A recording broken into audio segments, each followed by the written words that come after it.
خداوند مسیح یسوع کے پرفضل نام میں آپ تمام دیکھنے والوں کی سلامتی ہو۔ خدا باپ کی تمجید کرتا ہوں اس کی لازوال محبت کے لیے کہ اس نے اپنے بیٹے کے وسیلہ سے ہمیں اپنی ذات الہی میں شریک کیا اور اپنے فرزند ہونے کا حق بخشا۔ میرا تعلق ماراناتھا ایونجلیکل چرچ پاکستان سے ہے اور میرا نام سجاول ڈیوڈ ہے۔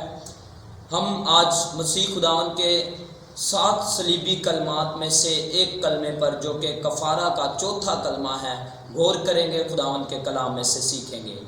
متی کی انجیل اس کا 27واں باب اور اس کی 46ویں آیت میں خداوند کے کلام میں سے پڑھوں گا۔ خداوند کے کلام میں لکھا ہے، اور تیسرے پہر کے قریب یسوع نے بڑی آواز سے چلا کر کہا، ایلی ایلی لما شبقتنی، یعنی اے میرے خدا، اے میرے خدا، تو نے مجھے کیوں چھوڑ دیا۔ بنی نوع انسان نے خدا کا گناہ کیا اور گناہ کے لیے کفارہ ضروری تھا۔ کلام بیان کرتا ہے کہ بغیر خون بہائے معافی نہیں ہوتی، اس لیے خدا باپ نے اپنے بیٹے کو ازل ہی سے مقرر کر دیا تاکہ وہ بنی نوع انسان کا کفارہ دے۔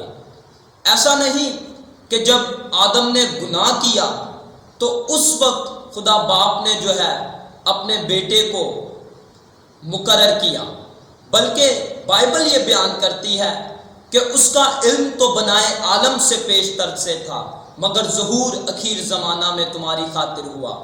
اور پھر بائبل یہ بیان کرتی ہے کہ ازل سے ذبح کیا ہوا خدا کا برہ۔ تو خدا باپ نے جو ہے وہ ازل ہی سے اپنے بیٹے کو، ابھی کچھ بھی نہ بنا تھا، نہ یہ عالم بنے تھے، نہ بنی نوع انسان بنا تھا، نہ دنیا بنی تھی، خدا باپ نے اپنے بیٹے کو مقرر کیا تاکہ بیٹا جو ہے وہ بنی نوع انسان کا کفارہ دے سکے، بنی نوع انسان کے گناہوں کا کفارہ دے سکے۔ اور پھر جب یسوع مسیح اس دنیا میں خدا کا بیٹا انسان بن کر آیا، جب اس نے بشریت کو لیا اور صلیب پر ہمارے گناہوں کی خاطر چڑھایا گیا، اور جب وہ صلیب پر ہے تو اس نے یہ بلند آواز سے چلا کر کہا، اے میرے خدا، اے میرے خدا، تو نے مجھے کیوں چھوڑ دیا۔ بائبل میں کسی ایسی اور جگہ پر نظر نہیں آتا جہاں پر خدا باپ نے اپنے بیٹے کو چھوڑا ہو۔ کوئی ایسی جگہ نظر نہیں آتی جہاں پر خدا باپ نے اپنے بیٹے کو چھوڑا ہو، بلکہ مسیح خداوند نے کہا، باپ مجھ میں ہے اور میں باپ میں ہوں۔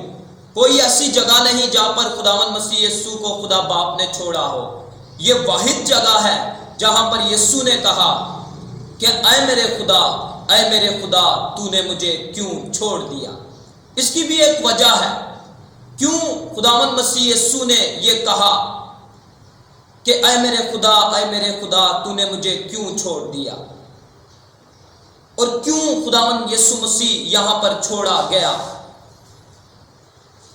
کیونکہ ازل ہی سے خدا باپ نے، جیسا کہ میں نے پہلے کہا، اپنے بیٹے کو مقرر کیا تھا کہ وہ بنی نوع انسان کا کفارہ دے۔ اس لیے خدا باپ نے جب یسوع صلیب پر ہمارے گناہوں کا کفارہ دے رہا تھا، اس وقت اس کو چھوڑ دیا، اس کو چھوڑ دیا تاکہ بیٹا کفارہ دے۔ اور یسوع نے بھی یہ اظہار کیا اس بات کا، بلند آواز سے چلا کر کہا کہ اے میرے خدا، اے میرے خدا، تو نے مجھے کیوں چھوڑ دیا، تاکہ یہ ظاہر ہو، ہر ایک فرد بشر پر یہ ظاہر ہو جائے کہ کفارہ جو ہے وہ باپ نہیں بیٹا دے رہا ہے۔ کیونکہ کفارہ دینا جو ہے وہ باپ کا کام نہیں بلکہ بیٹے کا کام تھا۔ اس لیے خداوند مسیح یسوع کو خدا باپ نے چھوڑا، اور یسوع نے اس بات کا اظہار کیا کہ خدا نے مجھے چھوڑ دیا، اے میرے خدا، اے میرے خدا، تو نے مجھے کیوں چھوڑ دیا۔ اور ایک اور بات، زیادہ تر ہم نے بائبل مقدس میں دیکھا ہے خداوند یسوع نے خدا باپ کو باپ کہہ کر پکارا، لیکن یہاں پر اس نے خدا باپ کو باپ کہہ کر نہیں پکارا، بلکہ اس نے کہا اے میرے خدا، اے میرے خدا، تو نے مجھے کیوں چھوڑ دیا؟ اس کی ایک وجہ ہے، کیونکہ جب وہ باپ کہتا ہے تو وہ الوہیت کے اعتبار سے اسے پکارتا ہے، لیکن جب وہ خدا کہہ رہا ہے تو وہ اسے بشریت کے اعتبار سے پکار رہا ہے، کیونکہ مسیح خداوند میں دو ذاتوں کا اجتماع ہے۔ جب وہ خدا کا بیٹا مجسم ہوا، اس نے بنی نوع انسان کی ذات کو لیا، بشریت ذات کو، تو اس میں دو ذاتوں کا اجتماع ہوا۔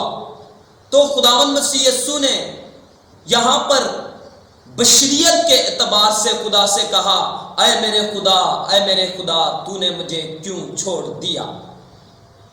کیونکہ الوہیت کے اعتبار سے وہ ذات اور صفات ذات میں باپ اور بیٹا اور روح القدس متحد ہیں۔ الوہیت کے اعتبار سے ان کی جدائی نہیں ہو سکتی، لیکن بشریت کے اعتبار سے خدا باپ نے اپنے بیٹے کو چھوڑا تاکہ بیٹا کفارہ دے سکے۔ الوہیت کے اعتبار سے نہیں، بشریت کے اعتبار سے خدا باپ نے اپنے بیٹے کو چھوڑا۔ بعض لوگ یہ کہتے ہیں کہ وہ چھوڑا نہیں گیا تھا، بلکہ وہ زبور 22 کی تلاوت کر رہا تھا، لیکن وہ چھوڑا گیا۔ بائبل جب یسوع نے کہا کہ اے میرے خدا، اے میرے خدا، تو نے مجھے کیوں چھوڑا، تو اس کا مطلب ہے کہ وہ چھوڑا گیا، لیکن وہ بشریت کے اعتبار سے چھوڑا گیا۔ اور کیوں چھوڑا گیا؟ اس لیے چھوڑا گیا کیونکہ وہ بنی نوع انسان کا کفارہ دے، کیونکہ کفارہ دینا جو ہے وہ بیٹے کا کام تھا، اور کفارہ لینا جو ہے وہ باپ کا کام تھا۔ اور مسیح خداوند نے یہ چلا کر کہا، اے میرے خدا، اے میرے خدا، تو نے مجھے کیوں چھوڑ دیا؟ اور یہاں پر کفارے میں ہمیں تثلیث نظر آ رہی ہے، اور بغیر تثلیث کے، بغیر اقانیم کی، جو لوگ خدا کی ذات میں اقانیم کی کثرت کو نہیں مانتے، وہ کفارے کو کبھی بیان نہیں کر سکتے، کیونکہ کفارہ ایک شخص دیتا ہے اور دوسرا شخص کفارہ لینے والا ہوتا ہے، اور بغیر تثلیث کے جو ہے وہ کفارے کو کوئی بیان نہیں کر سکتا۔ اور مسیح خداوند، آئیے میں آپ کے ساتھ عبرانیوں کے نام پالوس رسول کا خط، اس کا 9واں باب اور اس کی 11ویں آیت سے پڑھوں گا۔ مسیح خداوند نے جب ہمارے گناہوں کا کفارہ دیا تو وہ اپنا کفارہ لے کر باپ کے پاس گیا، کیونکہ کفارہ دینا بیٹے کا کام تھا۔ اس نے کفارہ دیا، اور باپ کفارے کے وقت اس سے بشریت کے اعتبار سے الگ ہوا تاکہ بیٹا کفارہ دے سکے، اور باپ نے کفارہ لیا۔ اور آئیے خدا کے کلام میں سے پڑھیں گے، 9ویں باب کی 11ویں آیت سے میں پڑھوں گا۔ لکھا ہے، لیکن جب مسیح آئندہ کی اچھی چیزوں کا سردار کہن ہو کر آیا تو اس بزرگ تر اور کامل تر خیمہ کی راہ سے جو ہاتھ کا بنایا ہوا، یعنی اس دنیا کا نہیں، مسیح جب اپنا خون لے کر کفارے کے لیے گیا، کفارہ دینے کے لیے باپ کے پاس گیا، تو وہ پاک ترین مقام میں گیا، اور بکروں اور بچڑوں کا خون لے کر نہیں بلکہ اپنا ہی خون لے کر پاک مقام میں ایک ہی بار داخل ہو گیا اور ہماری ابدی خلاصی کرائی۔ بائبل یہ بیان کرتی ہے کہ مسیح خداوند جو ہے اپنا خون لے کر پاک ترین مقام میں ایک بار داخل ہو گیا اور ہماری ابدی خلاصی کرائی، کیونکہ بکروں اور بیلوں کے خون اور گائے کی راکھ سے ناپاکوں پر چھڑکے جانے سے ظاہری پاکیزگی حاصل ہوتی ہے، تو مسیح کا خون جس نے اپنے آپ کو ازلی روح کے وسیلہ سے خدا کے سامنے قربان کر دیا، تمہارے دلوں کو مردہ کاموں سے کیوں ناپاک کرے گا؟ بعض لوگ یہ سوال کرتے ہیں تثلیث والوں سے کہ یہاں پر کفارے میں روح القدس کا تو ذکر ہی نہیں، تو بائبل یہ بیان کرتی ہے، رسول 14ویں آیت میں کہتا ہے کہ مسیح کا خون جس نے اپنے آپ کو ازلی روح کے وسیلہ سے خدا کے سامنے جو ہے بے عہد قربان کیا، حاضر کیا، خدا کے روح کے وسیلہ سے مسیح خداوند نے جو ہے وہ کفارہ دیا۔ روح القدس بھی اس کفارے میں جو ہے وہ شامل ہے۔ بائبل یہ بیان کرتی ہے کہ روح القدس کے وسیلہ سے مسیح خداوند نے جو ہے وہ کفارہ دیا۔ روح القدس بھی کفارے میں شامل ہے، اور بیٹے نے کفارہ دیا اور باپ نے کفارہ لیا، اور ہماری ابدی خلاصی ہوئی۔ باپ نے کفارہ لیا اور بیٹے نے کفارہ دیا، اور روح کے وسیلہ سے بیٹے نے کفارہ دیا۔ خداوند اس کلام کے وسیلہ سے آپ سب کو برکت دے، اور آپ اس کلام کے وسیلہ سے اس کی پہچان میں بڑھتے جائیں۔ آمین۔